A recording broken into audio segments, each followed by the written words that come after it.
Novel آتش زیر پا قسط نمبر 6 سرخاب دادا کی حویلی میں شاہ نواز کی آمد اور دھمکیاں دے کر چلے جانے کو ایک ہفتہ گزر چکا تھا، اور اس دوران کوئی ایسا ہنگامہ نہیں ہوا تھا جس کی تیمور توقع کر رہا تھا۔ اس کی جسمانی حالت بہتر ہوتی جا رہی تھی، کندھے کی پٹی سے بازو آزاد کر دیا گیا تھا، زخم بھرنے لگا تھا، اب وہ آرام سے چل پھر سکتا تھا۔ شاہ نواز کے جانے کے بعد سے حماد مستقل اس کے پاس کمرے میں ہی رہنے لگا۔ اب وہ تیمور اور خاص طور پر ملکہ سے منوس ہو رہا تھا۔ وہ ایک سنجیدہ اور کم گو بچہ تھا۔ اوپر سے چند دنوں میں وہ جس حالات کے تحت سے گزرا تھا اس نے بھی اس پر خاصا نفسیاتی اثر ڈالا تھا۔ ملکہ اس کے کھانے پینے اور صاف ستھرائی اور کپڑوں کا خیال رکھتی تھی۔ وہ ایک مکمل مرد تھی نہ عورت، لیکن اس کے اندر ان دونوں کے جذبات تھے۔ حماد کے ننھے وجود کے ساتھ کھیلتے ہوئے وہ ماں کی طرح پیش آتی تھی۔ سرخاب دادا دن میں ایک بار ضرور تیمور سے ملنے آتے، اسے تسلیاں دیتے اور حوصلہ افزائی کرتے۔ تیمور کو پہلے بھی کوئی روک ٹوک نہ تھی، لیکن وہ اپنے زخموں کی وجہ سے کمرے سے باہر نہیں نکلتا تھا۔ لیکن اب وہ حویلی کے دوسرے حصوں میں گھوم پھر آیا تھا۔ تقریباً 2 کنال پر پھیلی اس قدیم حویلی کے اندر سبھی خواجہ سرائی تھے، لیکن بقول سرخاب دادا یہ سب گھنگروں والے نہیں، گولیاں چلانے والے تھے، جن کے سینے میں دل عورت کا طرح نازک تھا مگر جگرا مرد کی طرح فولادی تھا۔ البتہ خاص موقع اور وقت کی مناسبت سے یہ ویسے ہی ہلا گلا کرتے رہتے جیسے خواجہ سرا کرتے ہیں، گانا گاتے، ناچتے اور مخصوص انداز میں ایک دوسرے سے چھیڑ خانیاں کرتے۔ سرخاب دادا کی اس حویلی میں سبھی بہت قدر کرتے تھے۔ وہ نہ صرف ان کے گینگ کے لیڈر اور گرو تھے، بلکہ وہ ان کے لیے مسیحا کی طرح تھے کہ وہ ان کی عزت اور شہرت تقریباً حویلی سے باہر بھی کافی تھی، کیونکہ اکثر و بیشتر حویلی کے باہر کے لوگ بھی اپنے مسائل کے حل کے لیے سرخاب کے پاس آتے جاتے دکھائی دیتے تھے۔ سرخاب دادا کے بارے میں ملکہ اور شبنم کی طرف سے یہ کہانی تیمور کو سنائی گئی وہ کچھ یوں تھی۔ لاہور کے ایک بڑے بزنس مین کاشف شیرازی اپنے والد کے کروڑوں کی جائیداد کے اکیلے وارث تھے، اور اب انہیں اپنی اربوں کی جائیداد کے لیے ایک وارث کا انتظار تھا۔ مس کاشف امید سے تھیں تو ان کا یہ نظارہ خوشیوں میں بدل گیا۔ پہلے بچے کی آمد کو ایک بڑی تقریب کے ساتھ خوش آمدید کرنے کا فیصلہ کیا گیا۔ لاکھ عظیم آتش بازی سے لاہور کے آسمان کو جگمگانا تھا، لاکھوں روپے جشن میں اڑانے تھے، ملک کی بڑی ہستیوں کو دعوت پر بلانا تھا۔ لیکن جس رات بچے کی آمد ہوئی، اس رات شہر کے سب سے بڑے بزنس مین کے گھر میں روشنیاں تک نہیں جلائی گئیں۔ آتش بازی کا سامان دھرا کا دھرا رہ گیا۔ دعوت کی تقریب سنسان اور جشن کا اجتماع شروع ہونے سے پہلے ہی موت کے سوگ میں ڈوب گیا، کیونکہ یہیں بچہ جانور نہ ہو سکا۔ لیکن در حقیقت افسوس اس بات کا تھا وہ بچہ زندہ کیوں رہا۔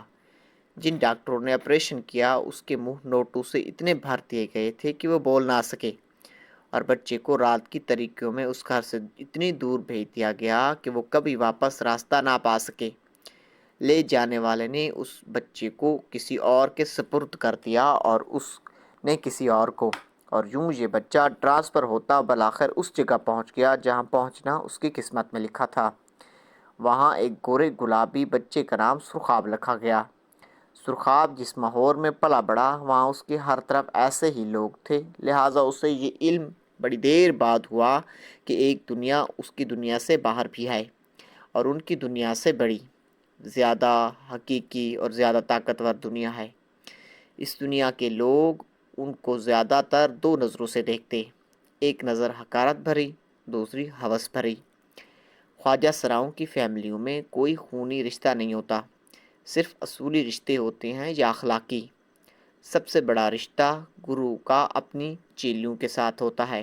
گرو ان کے لیے ان کا ماں اور باپ ہوتے ہیں، اور چیلے اپنے گرو کے بچے۔ گرو ان کا خیال رکھتا ہے۔ اپنی برادری میں اپنے تمام چیلیوں کی نمائندگی، حاضری، ذمہ داری اسے ہی نبھانا ہوتی ہے۔ وہ کوئی اور کام نہیں کرتا، لہٰذا اس کی ضروریات زندگی کو پورا کرنے کے لیے چیلے اسے ہر ماہ ایک مخصوص کی گئی رقم دیتے ہیں۔ یہ رقم اور اپنی زندگی کا پہیہ چلانے کے لیے، پیسہ حاصل کرنے کے لیے عام خواجہ سراؤں کو کئی طریقے اختیار کرنا پڑتے ہیں۔ اول تو انہیں کوئی ایسا کام ہی نہیں ملتا جیسے محنت سے سر انجام دے کر وہ اپنی روزی کما سکیں، اور نہ ہی انہیں کوئی ایسا ہنر سکھائے جانے کی سہولت ملتی ہے جس سے وہ اپنا کام شروع کر سکیں۔ اس لیے اکثر خواجہ سراؤں کو شادی بیاہوں کی تقریب میں ناچ گانے سے پیسے کمانا پڑتے ہیں، اور جو یہ نہیں کرتے انہیں یا تو بھیک مانگنا پڑتی ہیں یا شادی بیاہ اور بچوں کی پیدائش والے گھر میں گھس کے انعام کے نام پر پیسے مانگنے پڑتے ہیں۔ سرخاب جن کے ساتھ رہتا وہ تقریب میں ناچنے گانے والے تھے۔ عموماً ایسی تقریب مرد حضرات اپنی مہندی، سالگرہوں یا دوسری خوشی کے موقع پر خفیہ طور پر رکھتے تھے۔ امیر لوگ اپنی جبلی تسکین کے لیے طوائف کا مجرا دیکھتے ہیں، اور مڈل کلاس یا غریب لوگ ان خواجہ سراؤں کا، جنہیں وہ خسرے یا ہیجڑے کے طنزیہ ناموں سے بلاتے ہیں، سستی شراب، کباب اور ان کے سستے مجرے سے اپنی جبلی تسکین کرتے ہیں۔ سرخاب جب محفلوں میں اترا تو وہ اپنے ساتھ ایک ہنگامہ لے آیا، کیونکہ وہ قدرتی طور پر بہت خوبصورت تھا۔ ایسی تقاریب میں نشے میں ڈوبے تماش بین ناچنے والے خواجہ سراؤں کو چھیڑنا، چٹکیاں کاٹنا، ہاتھ لگانا جائز ہی نہیں بلکہ اپنا حق سمجھتے ہیں۔ سرخاب کو ایسی حرکتوں سے نہ صرف الجھن ہوتی بلکہ ایک نفرت کی سی لہر اس کے اندر دوڑ جاتی۔ وہ باقاعدہ ناراضی کا اظہار کرتا، تو گرو اسے سمجھاتا اور ایک وظیفہ پڑھتا: برداشت کر۔ مگر ایسے ہی فنکشن میں نشے میں تن ایک بندے نے سرخاب کو پکڑ لیا اور کھینچ کر اندر لے گیا۔ سرخاب نے پہلے تو خود کو چھڑانے کی کوشش کی، لیکن اس آدمی کی بڑھتی ہوئی دست اندازی سے اسے تاؤ آ گیا۔ اس نے رکھ کے ایک تھپڑ جڑ دیا۔ یہ چھٹے ہوئے بدماشوں کی محفل تھی، اور تھپڑ کھانے والا بھی خود کو 30 مار خاں سمجھتا تھا۔ ایک ہیجڑے کے ہاتھوں سے تھپڑ ایسا واقعہ تھا جس کو لے کر اس کی زندگی ایک مذاق بن سکتی تھی۔ اس نے سرخاب کو بالوں سے پکڑا اور اس کے پیٹ میں گھونسا دے مارا۔ سرخاب کی مدد کو اس کے ساتھی ناچنا چھوڑ کر پہنچ گئے تو ادھر بدماشوں کی ٹولی بھی شراب کے گلاس اٹھائے میدان میں آ گئی۔ ڈبل سپیکر ڈیک پر پنجابی گانا سنتے ہوئے محلے داروں کو پتہ ہی نہیں چلا کہ ڈیرے کے اندر مجرا ہو رہا ہے کہ لڑائی۔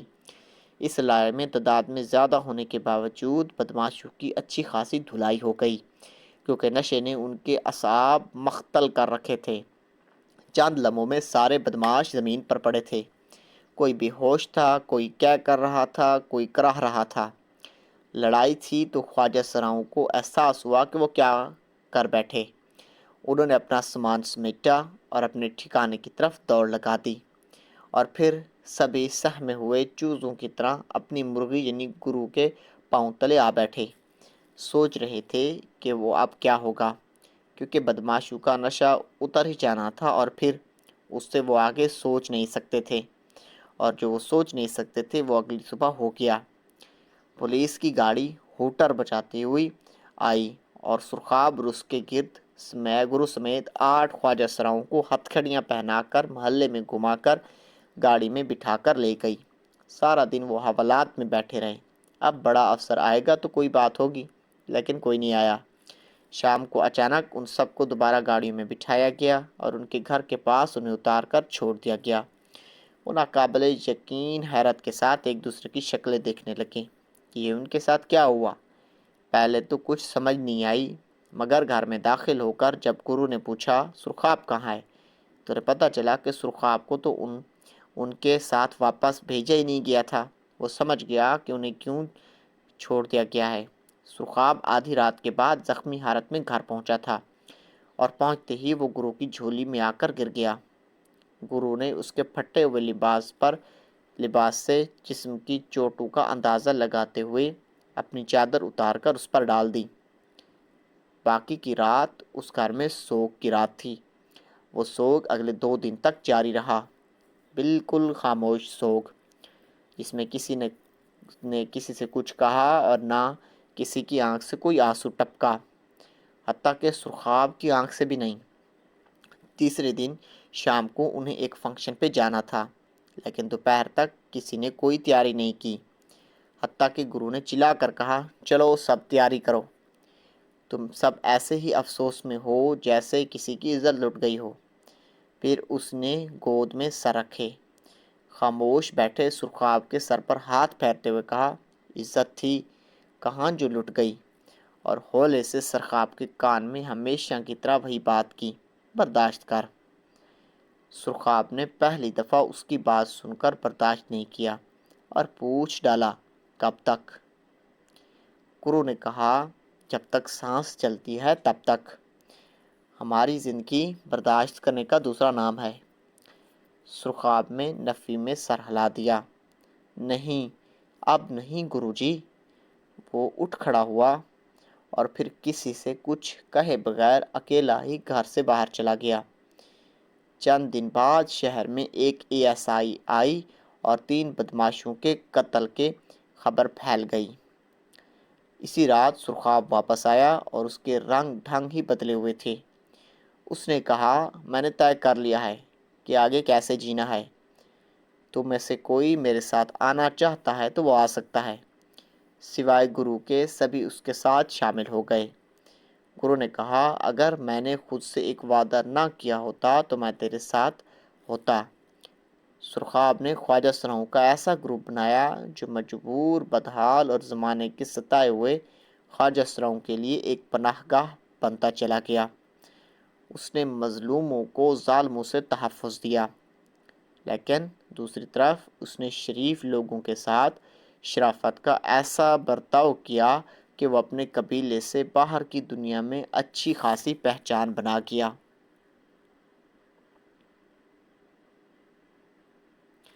کریم پاک کے اس علاقے میں دور دور تک پھیلے گھروں کے لوگ اس کے کسی نہ کسی طرح سے احسان مند تھے اور اس کے لیے جان بھی دے سکتے تھے۔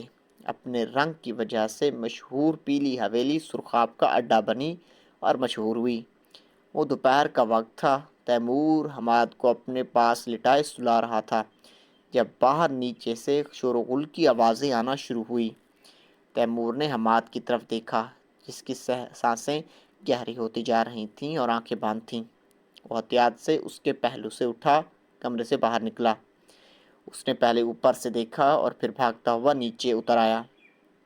صحن میں ایک چارپائی پر شبنم کا مردہ وجود پڑا تھا، لہولہان جسم پر گولیوں کے نشان۔ چارپائی کے گرد بین کرتے روتے ہوئے خواجہ سراؤں میں ایک جو شبنم کی لاش کو یہاں لے آیا تھا، خود اس کے بازو میں بھی گولی لگی تھی اور سر کے کسی چوٹ سے خون بہہ رہا تھا۔ وہ روتے ہوئے جو بتا رہا تھا اس سے تیمور کو یہی سمجھ آئی کہ وسیم ٹنڈا نامی کسی بدماش اور اس کے ساتھیوں نے ان پر گولیاں چلائیں جن میں شبنم مارا گیا۔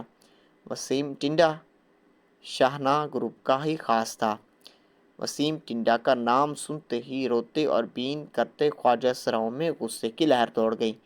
وہ سب چلانے لگے اور سرخاب دادا سے کہنے لگے، ہمیں ابھی جا کے شبنم کا بدلہ لینا چاہیے۔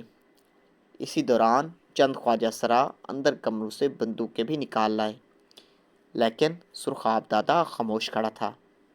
دادا بولو، کچھ تو بولو دادا، ہمارے شبنم کو مار دیا انہوں نے، خون کا بدلہ خون دادا، ملکہ چلا رہا تھا، اور ایک اور خواجہ سرا سرخاب دادا کا ہاتھ پکڑے جھنجھوڑ کر اسے جیسے سکتے سے باہر لانے کی کوشش کر رہا تھا، لیکن سرخاب دادا سکتے میں نہیں تھا، صرف خاموش تھا۔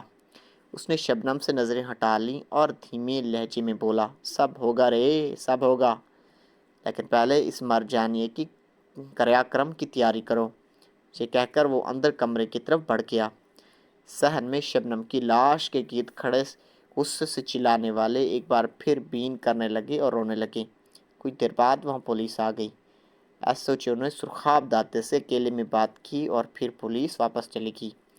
ارد گرد کے رہنے والے لوگ حویلی کے ارد گرد اکٹھے ہونے لگے، لیکن کسی کو اندر آنے کی اجازت نہ تھی۔ شام کو عصر کی نماز کے بعد شبنم کا جنازہ اٹھایا گیا۔ تیمور ان کے ساتھ ہی قبرستان پہنچا۔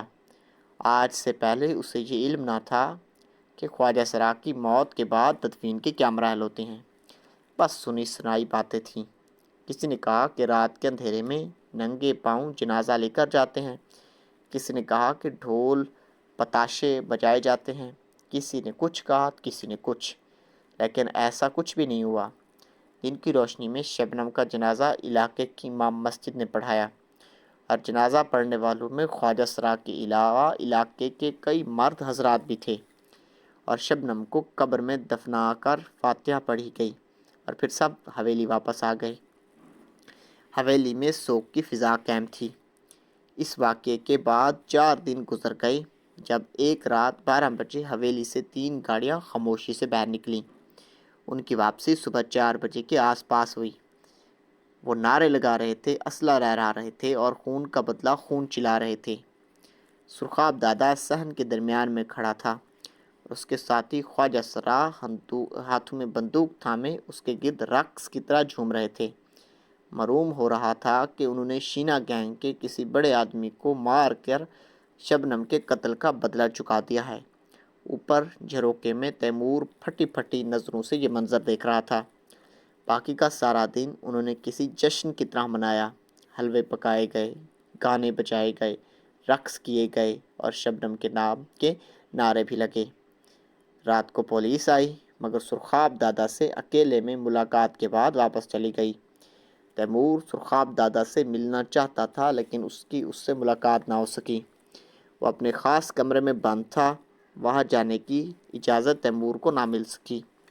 اگلا دن بنا کسی ہنگامے کے گزرنے والا تھا، لیکن شام کو ایک اور خبر آئی۔ ملکہ سمیت 5 خواجہ سراؤں کو شاہ نواز کے آدمیوں نے اغوا کر لیا ہے، اور حویلی میں ہلچل سی مچ گئی۔ طیش اور غصے کی فضائیں پھر سے پھیل گئی تھیں، بندوقیں باہر نکال گئی تھیں، باہر سے کچھ لوگ آ جا رہے تھے۔ پولیس بھی 2 مرتبہ چکر لگا چکی تھی۔ اندر اپنے کمرے میں سرخاب دادا بہت مصروف تھے۔ تیمور نے بہت کوشش کی کہ سرخاب دادا سے ملے، لیکن یہ ملاقات ہونے میں ہی نہیں آ رہی تھی۔ شام کو حویلی سے 2 گاڑیاں باہر نکلیں جن میں سرخاب دادا خود بھی بیٹھے تھے۔ ان کی واپسی 2 بجے کے بعد ہوئی۔ تیمور کو 2 باتیں پتہ چلیں، ایک یہ کہ مذاکرات ناکام ہو گئے، اور دوسری یہ کہ اب کسی بھی وقت شاہ نواز کے اس ڈیرے پر حملہ کیا جائے گا جہاں ملکہ سمیت باقی خواجہ سرا قیدی بنائے گئے ہیں۔ تیمور اس کے بعد بیٹھا نہ رہ سکا۔ وہ سرخاب دادا سے ہر صورت ملنے کا تہیہ کر کے آیا۔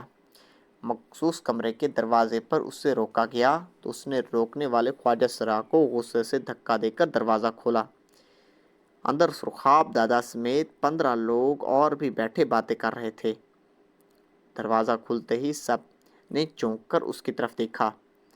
مجھے آپ سے بات کرنی ہے ابھی اور اسی وقت، تیمور نے کہا تو سرخاب نے لمحہ بھر توقف کے بعد سب لوگوں کو باہر بھیج دیا۔ تیمور ان کے سامنے آ کر بیٹھ گیا۔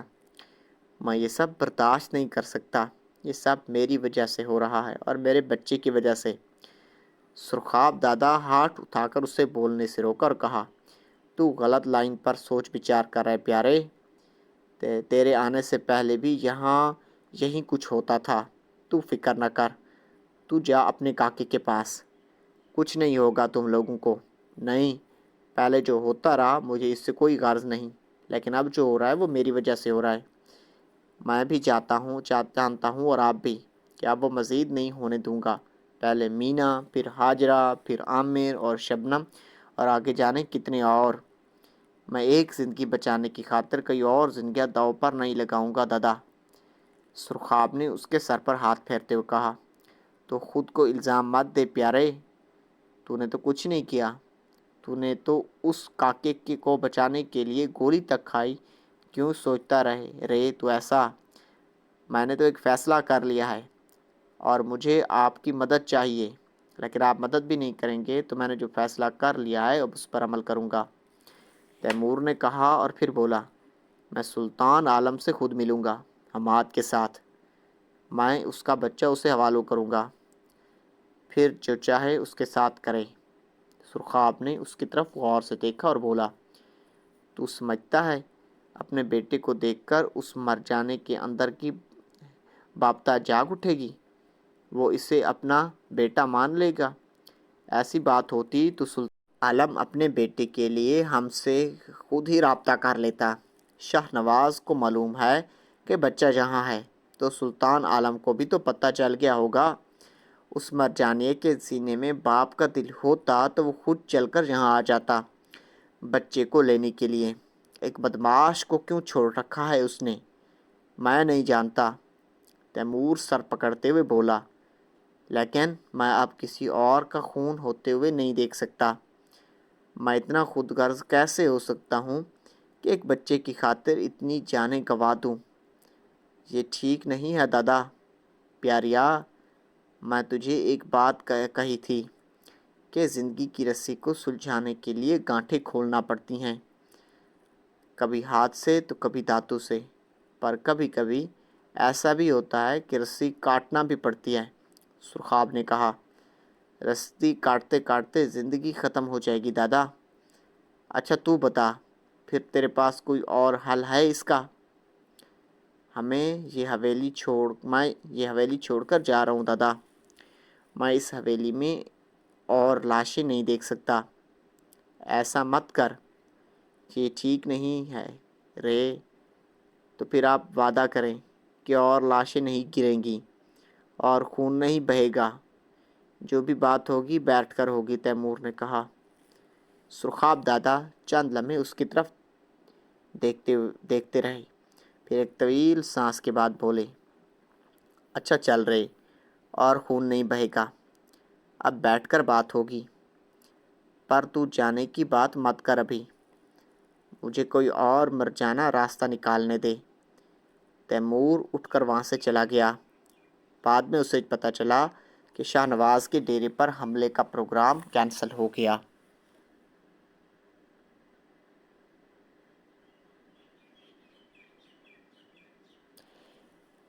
حویلی کے در و بام سے پھوٹنے والا نیا ہنگامہ، جو ملکہ اور 5 خواجہ سراؤں کے اغوا سے شروع ہوا تھا، اچانک ہی تھم گیا۔ اب ایک خاموشی طاری ہو گئی۔ سب کمروں میں جات دبکے تھے۔ نہ کوئی صحن میں نظر آتا، نہ کوئی باہر، نہ کوئی حویلی سے باہر آتا۔ ایسا لگتا جیسے کوئی بہت خفیہ سی پلاننگ ہو رہی ہے، اور ایک عجیب سی پراسراریت نے حویلی کے در و بام کو اپنی لپیٹ میں لے لیا تھا۔ تیمور کو کسی بات کی کوئی سن گن نہیں مل رہی تھی، لیکن پھر رات جب ہر طرف سناٹے کا راج تھا، حویلی کے اندر ایک عجیب سی ہلچل محسوس ہونے لگی۔ تیمور نے دیکھا تو صحن میں سرخاب دادا بے چینی سے ٹہل رہے ہیں، اور ان کے کچھ ساتھی بھی وہیں کھڑے ہیں۔ لگتا ہے کسی کا انتظار ہو رہا ہے۔ تیمور نے خاموشی سے اوپر جھروکے میں کھڑا ان کی حرکات کو دیکھتا رہا۔ کافی دیر بعد حویلی کا گیٹ کھلا اور اندر کوئی داخل ہوا۔ آنے والا سیاہ برقعے میں تھا، لیکن جب اس نے اندر داخل ہوتے ہی برقع اتار دیا تو وہ عورت نہیں، خواجہ سرائی تھا۔ اس کے ہاتھوں میں ایک چھوٹا سا ڈبہ تھا اور چہرے پر دبا دبا جوش سا تھا۔ اس کے آتے ہی خواجہ سرخاب دادا اسے لے کر کمرے کی طرف بڑھ گیا، اور پھر باہر نہیں آئے حتیٰ کہ صبح کا اجالا پھیل گیا۔ جس خاموشی اور پراسراریت نے حویلی کو گھیر رکھا تھا وہ غائب ہو گئی۔ اب یہاں کے نفوس میں ایک نیا جوش اور پھرتی نظر آ رہی تھی۔ خلاف توقع اچانک ہی سرخاب دادا نے اپنے خاص کمرے میں اسے بلوا لیا۔ تیمور اندر داخل ہوا تو سرخاب دادا گہری سوچ میں گم تھا۔ اس کے سامنے کے ٹیبل پر وہی ڈبہ پڑا تھا جو رات باہر سے حویلی میں آیا تھا۔ میں جانتا ہوں پیاریا، بہت سے سوال اٹھ رہے ہیں تیرے اندر، سرخاب دادا نے مسکراتے ہوئے کہا۔ دادا، آپ جانتے ہیں تو پوچھنا کیا؟ خود ہی بتائیں جو بتانا ہے۔ تیری بات مان لی رے میں نے، اب مرنے مرانے کے بجائے باتوں سے مسئلے کا حل کرنے نکلے ہیں ہم۔ اس نے سامنے پڑے ڈبے پر ہاتھ پھیرتے ہوئے کہا، اس میں کیا ہے دادا؟ اس میں وہ طوطا ہے جس میں اس مرجان شاہ نواز کی جان ہے۔ سرخاب کی بات پر تیمور بری طرح چونک گیا۔ یہ تھی ناول آتش زیر پا کی قسط نمبر 6۔ امید کرتا ہوں کہ آپ کو یہ قسط پسند آئی ہوگی۔ اس کی قسط نمبر 7 انشاءاللہ کل اپلوڈ کر دی جائے گی۔ چینل کو سبسکرائب کرنا اور ویڈیو واچ کرنا اور گھنٹی کے بٹن کو دبانا مت بھولیں۔ شکریہ۔